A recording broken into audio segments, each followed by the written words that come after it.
Sir, American Iran കോൺഫ്ലിക്റ്റിനിടയിൽ India എടുത്ത ചില തന്ത്രങ്ങളുണ്ട്. അതായത് ഇന്ത്യയുടെ നയതന്ത്രം.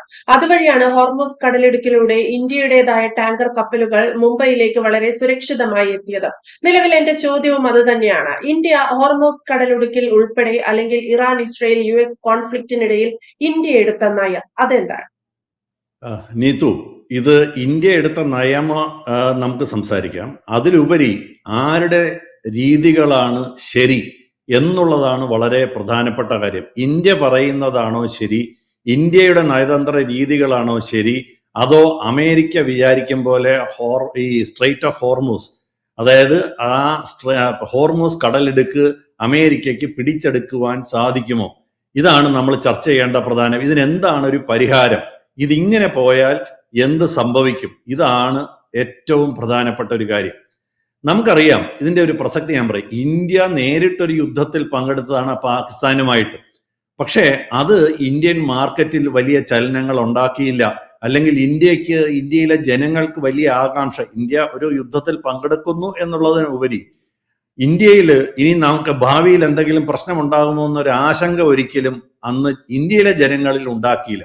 നേരെ മറിച്ച് ഈ അമേരിക്കയും ഇസ്രായേലും കൂടെ ഇറാനെ ആക്രമിക്കുകയും അത് അങ്ങനെ തുടർന്ന് മുന്നോട്ട് പോയി ഇറാൻ ഗത്യന്തരമില്ലാതെ ഗൾഫ് രാജ്യങ്ങളെ ആക്രമിക്കുകയും ഹോർമൂസ് കടലിടുക്ക് തടസ്സപ്പെടുത്തുകയും ചെയ്തപ്പോൾ നമ്മുടെ സാഹചര്യങ്ങൾ ആകെ മാറി. അതായത് പാകിസ്ഥാനുമായിട്ടുണ്ടായിരുന്ന ഒരു യുദ്ധത്തിൽ ഉണ്ടാകാത്ത പ്രശ്നങ്ങൾ നമ്മൾ പങ്കെടുക്കാത്ത, നമ്മിൽ നിന്ന് വളരെ ദൂരെ മാറി സംഭവിക്കുന്ന ഒരു യുദ്ധത്തിൽ നമുക്കുണ്ടാകുന്നു എന്നുള്ളതാണ് ഇതിൻ്റെ ഒരു ഗൗരവം. അപ്പോൾ നമ്മൾ പലപ്പോഴും പറഞ്ഞിട്ടുണ്ട്, ഈ ഹോർമൂസ് കടലിടുക്കിന്റെ ഭൂമിശാസ്ത്രം എന്താണ്? അത് പേർഷ്യൻ ഗൾഫിനെയും ഒമാൻ ഉൾക്കടലിനെയും തമ്മിൽ ബന്ധിപ്പിക്കുന്ന ഏകദേശം 33 കിലോമീറ്റർ മാത്രം വീതിയുള്ള ഒരു കടലിടുക്കാണ്. അതിന്റെ ഒരു സൈഡിൽ ഒമാനാണ്, മറ്റേ സൈഡിൽ ഇറാനാണ്. ഇപ്പുറത്ത് UAE ഒക്കെ ഉണ്ട്. എന്നാൽ ഇറാനാണ് ആ മറ്റേ സൈഡിൽ. അതായത് 33 കിലോമീറ്ററിന്റെ നീളത്തിലുള്ള ഒരു കടലിടുക്കിന്റെ ഒരു സൈഡിൽ ഇറാനാണ് കാര്യങ്ങൾ കൈകാര്യം ചെയ്യുന്നത്. ഇറാന്റെ ശക്തി ഉപയോഗിച്ച്, ഇറാന്റെ മിസൈലുകൾ ഉപയോഗിച്ച്, ഇറാന്റെ ഡ്രോണുകൾ ഉപയോഗിച്ച് അതിനെ ആക്രമിക്കാൻ ഇറാന് കേപ്പബിലിറ്റി ഉണ്ട് എന്നുള്ളതാണ് ഏറ്റവും പ്രധാനപ്പെട്ട സത്യം. അതിനകത്ത് തന്നെ വെറും 3 കിലോമീറ്റർ വീതിയുള്ള ഒരു സ്ഥലത്തു കൂടെയാണ് കപ്പലുകൾ, അവിടെ മാത്രമാണ് വലിയ സൂപ്പർ ടാങ്കറുകൾക്ക് പോകാൻ പറ്റുന്ന ഒരു കപ്പൽ ചാലെന്ന് പറയുന്നത് വെറും 3 കിലോമീറ്റർ വീതിയുള്ളൂ. അവിടെ നിന്നാണ് ഇറാന്റെ 95% എണ്ണ പോകുന്നത്. ദുബായിൽ നിന്നുള്ളത്, ഖത്തറിൽ നിന്നുള്ളത്, സൗദിയുടെ ഒരു മേജർ ഏരിയയിലുള്ള എണ്ണ അത് വഴിയാണ് പോകുന്നത്. ധാരാളം ഗതാഗതം നടക്കുന്ന ഒരു സ്ഥലമാണ്. 20 മില്യൺ ബാരലുകളാണ് ഒരു ദിവസം അതുവഴി കടന്നു പോകുന്നത്. 20 മില്യൺ ബാരൽ എണ്ണ ആണ് അതുവഴി കടന്നു പോകുന്നത്. അപ്പൊ എന്ത് പറ്റി എന്ന് പറഞ്ഞു കഴിഞ്ഞാൽ ഇവിടം ഒരു പ്രശ്നത്തിലാണ്. അപ്പൊ വിപരീത ധ്രുവങ്ങളിലുള്ള ഇപ്പൊ നിയുക്ത US പ്രസിഡന്റ്, അതായത് ഇപ്പോഴത്തെ US പ്രസിഡന്റ് ഡൊണാൾഡ് ട്രംപ് പറയുന്നത് ഇത് തുറക്കുന്ന ഒരു ചെറിയ കാര്യമെന്നാണ് അദ്ദേഹം പറയുന്നത്. ഒരു ചെറിയ എഫേർട്ടിന്റെ ആവശ്യമേ ഞങ്ങൾക്കുള്ളൂ എന്നാണ് അദ്ദേഹം വിശേഷിപ്പിക്കുന്നത്. പക്ഷേ ഇത് എത്രത്തോളം സത്യമാണ് എന്ന് ആദ്യം പരിശോധിച്ചിട്ട് വേണം ഇന്ത്യയുടെ നിലപാടിന്റെ പ്രസക്തി നമുക്ക് അതിനെക്കുറിച്ച് സംസാരിക്കാൻ വേണ്ടി. ഈ ഇന്ത്യ എന്താണ് പറഞ്ഞത്? 2026 മാർച്ച് 12 ഇന്ത്യ പറഞ്ഞത്, ഒരു ഔദ്യോഗിക സർക്കാരിന്റെ ബ്രീഫിംഗ് ഉണ്ടായിരുന്നു. അദ്ദേഹം പറഞ്ഞ ഡയലോഗ്, അതായത് ഇന്ത്യ പറയുന്നത് ഡയലോഗുകളും ഡിപ്ലോമസിയും നയതന്ത്രവും ചർച്ചകളും മാത്രമാണ് ഇതിനുള്ള ഏക പോംവഴി, ഇത് സുരക്ഷിതമാക്കാൻ. അതായത് നമ്മളിപ്പം ഞാനൊരു മെഡിക്കൽ ഭാഷയിൽ ഒരു ഉദാഹരണം പറയാം. നമ്മുടെ തലയിലോട്ടുള്ള ഏറ്റവും പ്രധാനപ്പെട്ട ആർട്ടറി എന്ന് പറയുന്നത് കഴുത്തിലുള്ള കരോട്ടിഡ് ആർട്ടറി എന്നാണ്. ഈ കരോട്ടിഡ് ആർട്ടറിക്ക് എന്തെങ്കിലും ഒന്ന് സംഭവിച്ചു കഴിഞ്ഞാൽ അതോടുകൂടി പണി കഴിഞ്ഞു. 2 എണ്ണം ഉണ്ട് അപ്പുറവും ഇപ്പുറമായിട്ട്. അപ്പൊ അതുപോലെ തന്നെ ജുഗുലാർ വെയിൻ എന്ന് പറഞ്ഞ മറ്റൊരു വെയിനാണ്. അപ്പൊ ഇതൊരു ജുഗുലാർ വെയിൻ ഓഫ് നമ്മുടെ ലോകത്തിന്റെ ഫ്യൂവലിന്റെ ഒരു ജുഗുലാർ വെയിൻ ആണെന്നാണ് ഇതിനെ കണക്കാക്കപ്പെടുന്നത്. അപ്പോ അമേരിക്ക എത്ര വലിയ സൈനിക ശക്തി ആയാലും ശരി, അമേരിക്കയ്ക്ക് ഈ കാര്യം എളുപ്പത്തിൽ നടക്കുമോ എന്നുള്ളതാണ് നാം ചിന്തിക്കേണ്ട ഏറ്റവും പ്രധാനപ്പെട്ട കാര്യം. നടക്കില്ല എന്നുള്ളതാണ് ഉത്തരം. അമേരിക്കൻ പ്രസിഡന്റ് എന്തൊക്കെ പറഞ്ഞാലും നടക്കില്ല. എന്താണ് കാര്യം എന്ന് പറഞ്ഞാൽ, ഇറാന്റെ പക്കൽ വളരെ പഴയതും പുതിയ ടൈപ്പിലുള്ള നവീന രീതിയിലുള്ള ഏകദേശം 2000-ഓളം കടൽ മൈനുകൾ ഉണ്ടെന്നാണ് പറയപ്പെടുന്നത്. കടൽ മൈനുകൾ, ഇതിനകത്ത് അത്യാധുനികമായ സ്മാർട്ട് മൈനുകളുണ്ട്, പഴയ കോണ്ടാക്ട് മൈനുകൾ, ചെന്നിടിച്ചാൽ പൊട്ടുന്ന മൈനുകൾ. മൈൻ എന്ന് പറഞ്ഞു കഴിഞ്ഞാൽ നമ്മുടെ ഒരു കുഴിബോംബിന് തുല്യമായ ഒന്നാണ്. നമ്മൾ കരയിൽ കുഴിബോംബ് സ്ഥാപിക്കുന്നത് പോലെ ഒന്നാണ് കടലിൽ മൈൻ. കപ്പൽ ഇതിങ്ങനെ വെള്ളത്തിൽ കിടക്കും, കുറച്ച് താഴെയായിട്ട് കിടക്കും, ചിലപ്പോൾ പൊങ്ങിക്കിടക്കും. ഇതില് കപ്പലുകൾ വന്ന് തട്ടുകയാണെങ്കിൽ പൊട്ടിത്തെറിക്കും. എണ്ണ ടാങ്കറുകളാവുമ്പോൾ LPG ടാങ്കറുകളൊക്കെ ആകുമ്പോൾ അത് വലിയ നാശമാണ് വിതയ്ക്കുക. ഇതിനകത്ത് വേറൊരു പ്രധാനപ്പെട്ട പ്രശ്നമുണ്ട്. ഈ സ്ഥലം, ഈ ഹോർമൂസ് കടലിടുക്ക് എന്ന് പറയുന്നത് വലിയ തിരമാലകളും കടൽ ചുഴിയുമുള്ളതാണ്. അപ്പൊ ഇതിനെ നമ്മൾ അവിടെ ഇല്ല എന്ന്, ആ കപ്പൽ ചാലിൽ അത് ഇല്ല എന്ന് ഉറപ്പാക്കിയാൽ പോലും ഈ തിരമാലകളും കടൽ ചുഴിയും കാരണം എപ്പോഴും ഇതിന്റെ സ്ഥാനം മാറിക്കൊണ്ടിരിക്കുക. ഈ മൈനുകളുടെ സ്ഥാനം അങ്ങോട്ടും ഇങ്ങോട്ടും മാറിക്കൊണ്ടിരിക്കും. ഇത് ക്ലിയർ ചെയ്താൽ പോലും വീണ്ടും വന്നിടിക്കാനുള്ള സാധ്യതകൾ വളരെ കൂടുതലാണെന്നാണ് യുദ്ധകാര്യ വിദഗ്ധന്മാർ പറയുന്നത്. മാത്രമല്ല, ഇതൊരു ചെറിയ ഫിഷിംഗ് ബോട്ടിൽ നിന്ന് വേണമെങ്കിലും ഇറാന് ഇത് അവിടെ വലിയ യുദ്ധക്കപ്പലുകളോ അല്ലെങ്കിൽ വലിയ സ്പീഡ് ബോട്ടുകളോ ഒന്നും വേണമെന്നില്ല. ഒരു സ്പീഡ് ബോട്ട് ആയിക്കോട്ടെ, ഒരു ഫിഷിംഗ് ബോട്ട് ആയിക്കോട്ടെ, അതുവഴി പോലും ഇറാന് രാത്രിയുടെ മറവിൽ ഇവിടെ മൈനുകൾ സ്ഥാപിക്കാൻ സാധിക്കും. എത്രയൊക്കെ ഇവർ വിചാരിച്ചാലും അതിനെ പൂർണ്ണമായും മാറ്റാൻ പറ്റില്ല എന്നുള്ളതാണ്. ഇനി അമേരിക്കയ്ക്ക് ഈ മൈനുകളെ നീക്കം ചെയ്യാനുള്ള കപ്പാസിറ്റി ഉണ്ടോ എന്ന് ചോദിച്ചാൽ ഇല്ല എന്നുള്ളതാണ് വലിയൊരു ഉത്തരം. അതായത് 2025 അമേരിക്ക തങ്ങളുടെ മൈൻ ഹണ്ടിങ് കപ്പലുകൾ ഇനി പ്രസക്തമല്ല എന്ന് വിചാരിച്ചിട്ട് അതിന്റെ 50% ഡീകമ്മീഷൻ ചെയ്തു. അതായത് ഈ മൈൻ വാരി കപ്പലുകൾ എന്ന് പറയും. ഇത്തരം മൈനുകളൊക്കെ ഉണ്ടെന്ന് അതൊരു പുതിയ തരം യുദ്ധതന്ത്രമല്ല, പഴയ തരം യുദ്ധതന്ത്രമാണ്. അപ്പൊ അതിന് വലിയ പ്രസക്തി ഇല്ലെന്നാണ് പൊതുവെ വിചാരിച്ചിരുന്നത്. പക്ഷെ അതൊക്കെ മാറി. ഇറാൻ ഉപയോഗിക്കുന്നത് പഴയ തന്ത്രമാണ്. ഈ അമേരിക്ക 2025 അവരുടെ 50% മൈൻ വാരി കപ്പലുകളെയും അവര് ഡീകമ്മീഷൻ ചെയ്തു കഴിഞ്ഞു. ബ്രിട്ടന് ഒരു കപ്പലുണ്ട്, അതിന്റെ പേരാണ് മിഡിൽട്ടൺ എന്ന് പറയും, HMS മിഡിൽട്ടൺ. അത് കേടായി കിടന്ന് അതിനെ കെട്ടിവലിച്ചുകൊണ്ട് പോയിരിക്കുകയാണ്. അപ്പൊ അതും വർക്ക് ചെയ്യുന്നില്ല.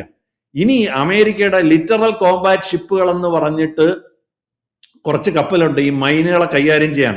അത് 2 മലേഷ്യൻ തീരത്തും 1 ഇപ്പൊ ഈ കേരള തീരത്തിനടുത്ത് എത്തിയിട്ടുണ്ടെന്നാണ് പറയുന്നത്. അപ്പൊ ചുരുക്കം പറഞ്ഞാൽ അമേരിക്ക വിചാരിച്ചാൽ ഈ മൈനുകൾ വാരിയെടുക്കാൻ, സുരക്ഷിതമായി വാരിയെടുത്ത് ഈ പാത തുറക്കാൻ സാധിക്കില്ല എന്നുള്ളതാണ് ഏറ്റവും പ്രധാനപ്പെട്ട. ഈ കടലിലെ കുഴിബോംബുകൾ നാശം വിതയ്ക്കും. അതുകൊണ്ടാണ്, മാത്രമല്ല ഞാനിപ്പോ പറഞ്ഞില്ലേ, ഞാൻ ഈ ഇറാൻ എപ്പോഴും പ്രയോഗിക്കുന്നത് അസിമെട്രിക് വാർഫെയർ എന്ന് പറയും, അസമിതമായ യുദ്ധമുറകൾ. അവര് സ്പീഡ് ബോട്ടുകൾ ഉപയോഗിച്ച് ആക്രമിക്കാൻ, ജെറ്റ് സ്കീയിങ്, വളരെ സ്പീഡിൽ പോകുന്ന ജെറ്റ് സ്കീ വെച്ചിട്ട്, ജെറ്റ് സ്കീ എന്ന് പറഞ്ഞാൽ എന്താണെന്ന് നിങ്ങൾക്ക് അറിയാമോ എന്ന് എനിക്ക് അറിഞ്ഞൂടാ. ഈ നമ്മുടെ ടൂറിസ്റ്റ് കക്ഷികൾ ഒരു സ്കൂട്ടർ പോലെ ഓടിച്ചുകൊണ്ട് നടക്കുന്നത്, വെള്ളത്തിൽ കൂടെ ഓടിച്ചുകൊണ്ട് നടക്കുന്നത്, ഭയങ്കര സ്പീഡിൽ പോകുന്ന സാധനങ്ങളുണ്ട്.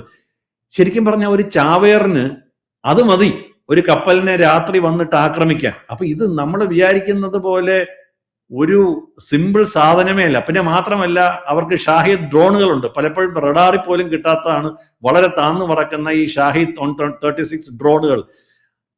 ഈ ഓരോ ഡ്രോൺ വരുമ്പോഴും അമേരിക്ക SM-2, SM-3, SM-6 എന്നൊക്കെ പറഞ്ഞ് വളരെ വില കൂടിയ, അതിനേക്കാൾ 100 ഇരട്ടി അല്ലെങ്കിൽ 150 ഇരട്ടി 200 ഇരട്ടി വിലയുള്ള മിസൈലുകളാണ് ഉപയോഗിച്ചുകൊണ്ടിരിക്കുന്നത്.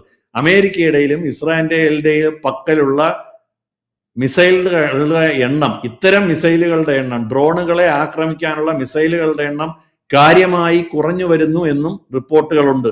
അതുകൊണ്ടാണ് സൗത്ത് കൊറിയയിൽ വിന്യസിച്ചിരിക്കുന്ന ഇത്തരം മിസൈലുകളെ തിരിച്ചു വിളിക്കുന്നതും. അതിന് സൗത്ത് കൊറിയ വളരെ ശക്തമായിട്ട് എതിർപ്പ് പറഞ്ഞിട്ടുണ്ട്. കാര്യം സൗത്ത് കൊറിയയിൽ നോർത്ത് കൊറിയ അപ്പുറത്ത് നിൽപ്പുണ്ട്. അപ്പൊ ഇത് നമ്മൾ വിചാരിക്കുന്നത് പോലെ ഒരു വലിയ കാര്യമല്ല.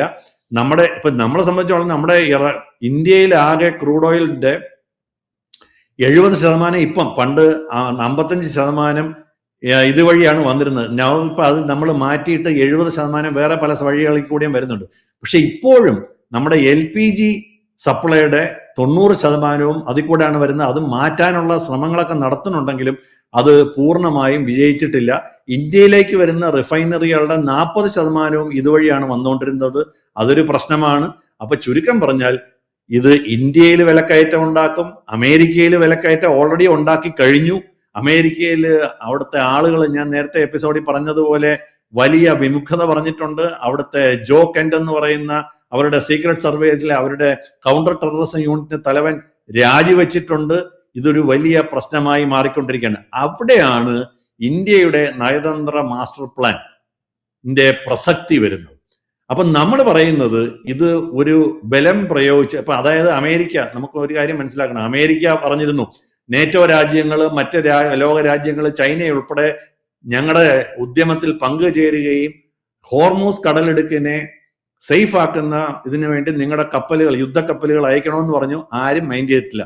ഇന്ത്യ മാത്രമാണ്, ആരും ഒന്നും മിണ്ടിയിട്ടില്ല. ഇന്ത്യ പറഞ്ഞു ഞങ്ങൾ അതിൽ പങ്കെടുക്കാൻ താല്പര്യമില്ല എന്ന് പറഞ്ഞു. അപ്പൊ ഇന്ത്യ പറഞ്ഞത് നമുക്ക് ഇറാനുമായിട്ട് ബന്ധമുണ്ട്, സൗദിയുമായിട്ട് ബന്ധമുണ്ട്, സൗദിയായിട്ട് ബന്ധമുണ്ട്, UAE-യുമായിട്ട് ബന്ധമുണ്ട്, ഖത്തറുമായിട്ട് ബന്ധമുണ്ട്. നമുക്ക് അവരുമായിട്ടെല്ലാം ഒരുപോലെ ബന്ധമാണ്.